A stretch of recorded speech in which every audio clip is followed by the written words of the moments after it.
এই রাজনীতি নিয়ে কথা বললে আসলে সমস্যা। এখন তারপরেও না বলে চুপ থাকতে পারি না।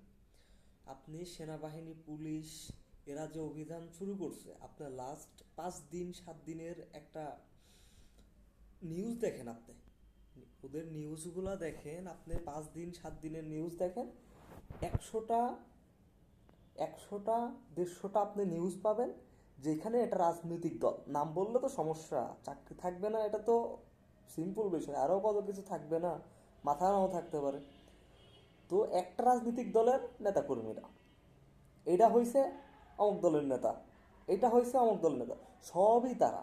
আর তারা নাকি দেশের ভালো চায়, দেশ ভালো করবে, তারা দেশের উন্নয়ন করবে, দেশের মানুষের স্বাধীনতা। আরে বাক স্বাধীনতা তো এখনই কেড়ে নিছে, বাক স্বাধীনতা এখনই কেড়ে নিছে। আর ক্ষমতায় গেলে কি করবে এইটা দেখেন। সাধারণ জনগণ এখনই সাবধান হন, সময় আছে।